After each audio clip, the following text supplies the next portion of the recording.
Hello and welcome to the Make It Happen series of recordings. Today we're on episode number 16. Hello, my name is Ali Meehan and I'm your host. And today I'm delighted to be talking to Vivian Chiona. Vivian is the founder of Expat Nest, which offers, amongst other things, counselling without borders. Hi, Vivian. Hi, Ali. Thank you for inviting me. You're very welcome. It's lovely to see you here, because we've chatted online, but we've not actually seen each other, so it's really nice to see you. So tell me who Vivian is. That's a big question sometimes if we really want to go deeper on this. But okay, I'm the founder of Expat Nest, which is an online counseling service for internationals. I'm a psychologist. I'm an international myself. I was born and raised in Greece, but have a family all over the world. Most of my family is in the United States. And I have been an expat in the Netherlands for the past 12 years. Okay. And I work with people all over the globe. So I really, truly feel international. Yeah, good. When did your professional journey start then? How have you ended up being a psychologist, and how have you ended up with Expat Nest? I moved to the Netherlands because of my studies. So I have said to myself, 1 year in the Netherlands and then I'll go back to Greece. But then I stayed there because I found a good job that I loved. And I was doing that job for years. And then at the age of 28, I realized I wanted to do also something bigger than that, which has no borders. And this is how the idea of Expat Nest came up. And it is exclusively online since day one. Of course, my professional journey has changed, since 2013, because Expat Nest grew much more than I could think the first days, of the business. It started as as a one-woman business, and now it has grown into organization with, global counselors, and with the potential to reach even more people globally. So this is how it started. Okay, and I'm guessing that maybe you met some people in Holland and you thought, that there are struggles for actually foreigners living in another country. How did the idea form? I'm just thinking about other people that maybe they're facing particular challenges within their foreign life. Exactly. And want to reach out to people. So how did it start really? I have noticed that there was a significant need for specialized services for internationals. I was receiving lots of misdiagnoses, like people who had just culture shock and then receiving diagnosis of depression and all of that. For me back then, the easiest would be just to, open up my practice locally and just serve the people who are there. But I wanted to help people who perhaps do not have easy access to high standard mental health services specialized for internationals. So, on a professional level, I could see that there is a significant need to help this population because it is facing particular and unique challenges because of the transition-rich lifestyle. But also, it was something that I had in my heart because I'm international myself. And I think I combined, the art of my heart and the science of psychologist into Expat Nest. Okay, great answer.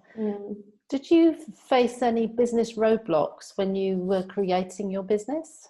And if so, what were they? Yes, actually, for me, it took some time just to learn to introduce myself differently. I just used to introduce myself, hi, I'm Vivian, I'm the counselor of that school. And then I had to change my mindset and to change my professional identity when I was talking to other people. And it took me some time to feel okay saying, I'm the founder of Expat Nest and doing that only. Of course, at the beginning of my business, I had an accident. And for me, the challenges were not so much business related, but personal challenges. I had to put my health first. Of course, I believe that we should all put our health first. But for me, it was an absolutely priority in order to be able to run my business. So there were more personal challenges. And also, throughout this journey, there have been great moments, but there have been challenging moments. But it's nice to see the growth of it. For example, it started as a small company, and now it's getting bigger. Or we had a very humble early website. Now it has changed, showing exactly what we do. So I would say what it needs, whatever challenge people who hear us right now face, to see how can I turn this into an opportunity, and try to see and explore the alternatives. Because I believe that we all have more options than we see available to us. As long as we have our health, all the rest we can figure them out. Yeah, absolutely true. Yeah. What do you believe is currently the biggest challenge facing people living overseas at the moment, foreigners living in a foreign land? Of course, life throws us challenges, like to everyone, regardless of their background or what is happening. It's part of us being human. However, the internationals and the expats, they face unique challenges which are linked to their mobility or to the transition-rich lifestyle. The most common reasons for counseling that we receive requests are for anxiety issues, either related to adjusting to a new country or related to the work, depending, several reasons for that. And the second reason for counseling is for relationships. Either, usually we have single women who need some support because the life abroad can be very challenging when you're single, or we have people who ask our services because they face challenges in the relationship. Because sometimes we often see partners who move with their partner in another country, not because they choose to, but because of the work assignment, and they can be very unhappy in the host country, and this affects the relationship a lot. And some other challenges could be loneliness, homesickness, how to raise a child abroad, and questions as such. On our website, we have a very clear list of all the possible challenges of an expat, and we also have suggested articles for them to read and to get some further valuable information. And do you think we find it more difficult to articulate our feelings than in the past, or do you think we're much more open about our feelings? And I'm also thinking about the self-care topic which you raised earlier on. You know, I don't think we're that good at self-care, but do you think we're bad at self-care, or is it just my perception that we're not that good at expressing feelings and self-care? I think there's not a yes or a no answer to that. I agree with you. I don't think in our Western societies, at least that we live in, that a burnout is a badge of honor, and of course I disagree with that. For me, if you don't have your health, then you cannot be good at your business or anything else really much. So if we don't take care of ourselves, who else is going to do it for us? Unfortunately, many of our clients also struggle with that. They feel a lot of pressure, and sometimes they neglect their own needs. And about expressing emotions,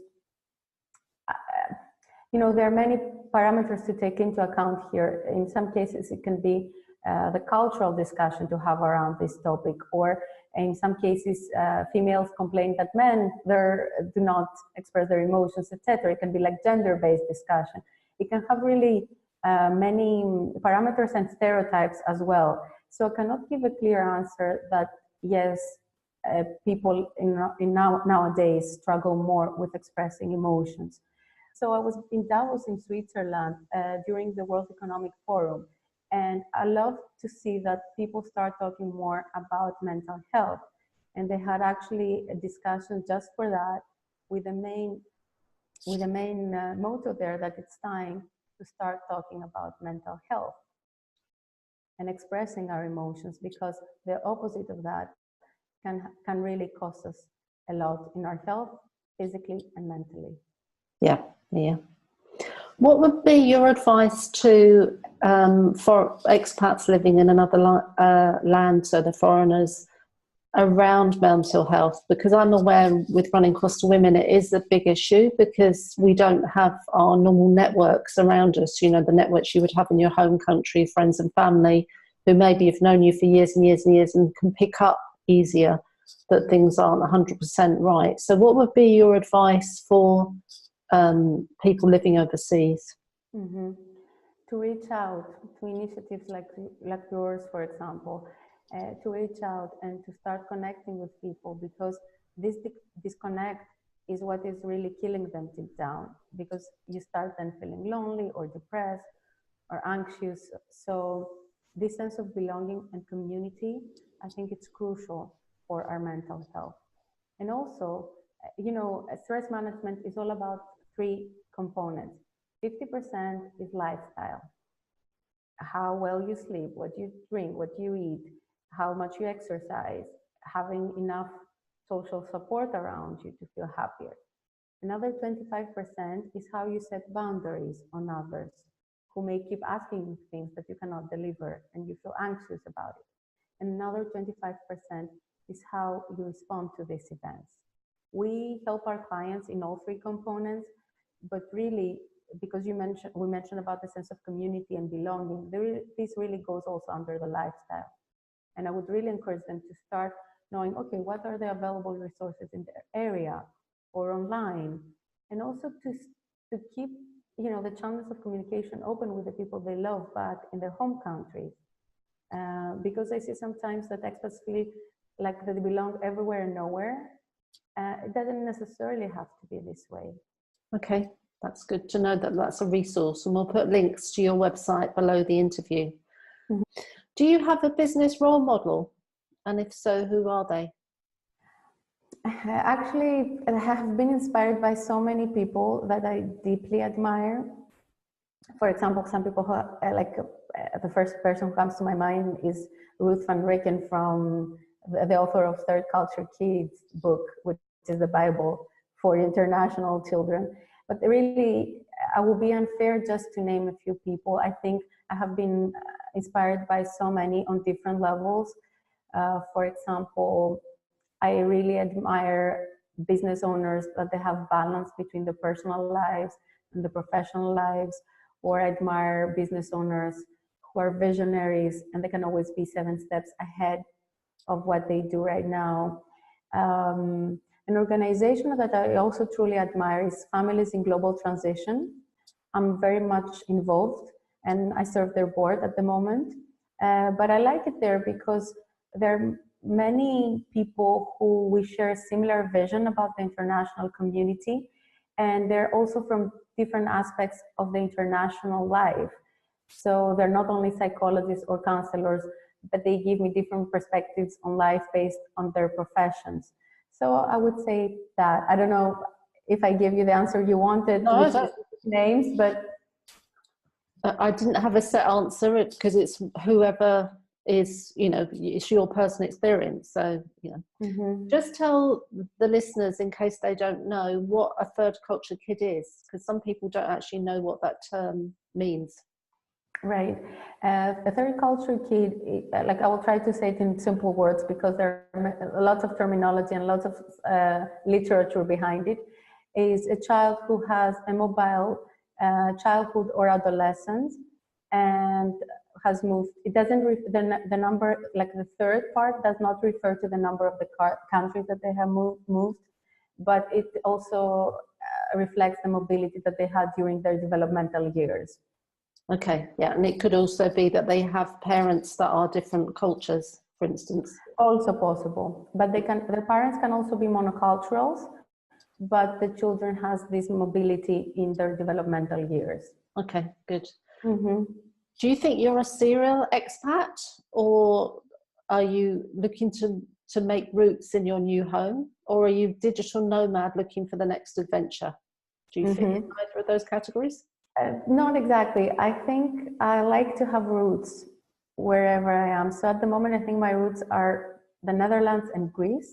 I like to have my nests, as in Expat Nest. I like to have also my personal nests, and they're there in these two countries.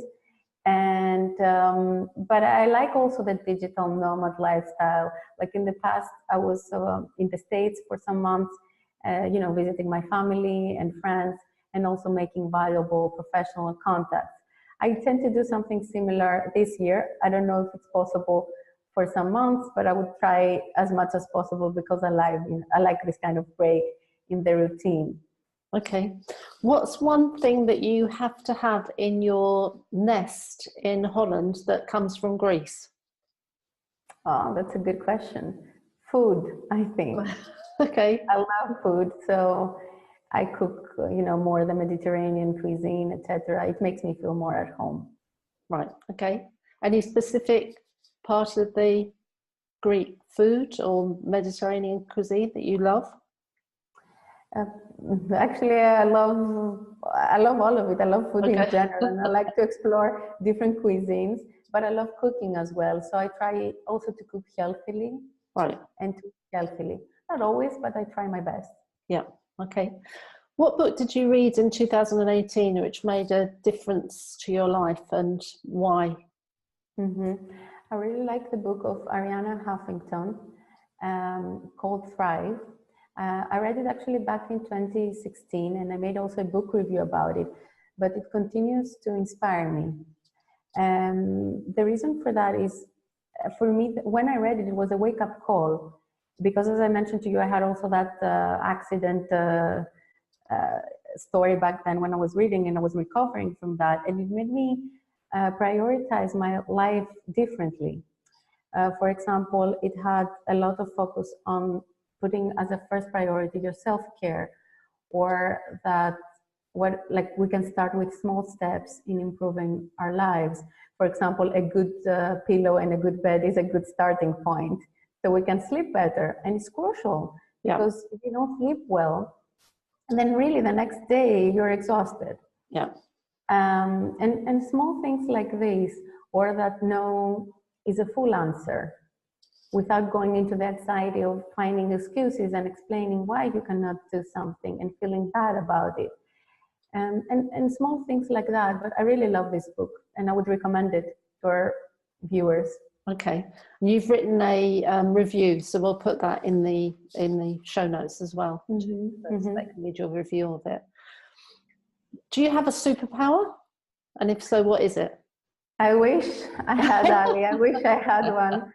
Unfortunately not. I'm just a human.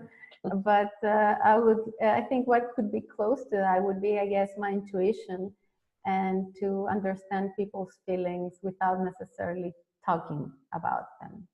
Okay. And for you personally, what will you achieve in 2019? My focus at the moment is the expansion of Expat Nest, because we're launching the website in different languages as well, which takes a lot of work and a lot of time. Yeah. So we launched the Greek website when I was in Davos in Switzerland, and we're going to soon launch the Chinese one. And, wow. Yes, and the Spanish, Italian, Dutch are coming up soon. So lots of work on that with our services and the global network of counselors. On a personal level, I think I would like to have more stability, because I travel a lot with my work, which I love, but I also feel the need to sit a little bit more in my personal nest. Okay. I think that these two at the moment. Okay. Yeah. So you mentioned there you have a team of counsellors. If we have any counsellors watching here, can they get in touch with you if they're interested to join you in your team? Yes, of course. Actually, we would love that, and especially if they're speaking fluently one of the languages that I mentioned, that would be great, because we're going to have calls for counselors soon. So yes, if they see it here, feel free to get in touch. Please send us your CV over to have it in our database. And who knows, hopefully one day we may cooperate. We would love that. Good. And if people want to get in touch with you after the interview about the counselling services or about anything that you've touched upon during this interview, what's the best way to connect with you? I think the best is to go to our website, like www.expatnest.com, Or they can also check our social media. We have a Facebook page, like Expat Nest, and also on LinkedIn. And they can also find me privately on LinkedIn as well. Okay. And we have all the contact details on our website, and everything is there. So I would say check the website. And also we have a blog there with free and valuable resources, because in my mind, this is part of serving the international community for free. So every 2 weeks, we add another article on different categories, like it can be for love and relationships, family abroad, anxiety, depression, different kind of topics. So it's all there, and hope it's valuable to everyone who's listening to us right now. Good. Okay, that's great. Well, thank you, Vivian, for your time and telling us more about Expat Nest. And we look forward to reading your blog and getting some more advice from you about, our life overseas. Thank you so much, Ali. Vivian and I hoped you liked our chat. If you'd like to hear more of the Make It Happen series, please come and subscribe to our YouTube channel or our podcast on Spotify. And if you're a woman who is thinking about moving to Spain or already living here, come over and join us at costawomen.com. It's completely free.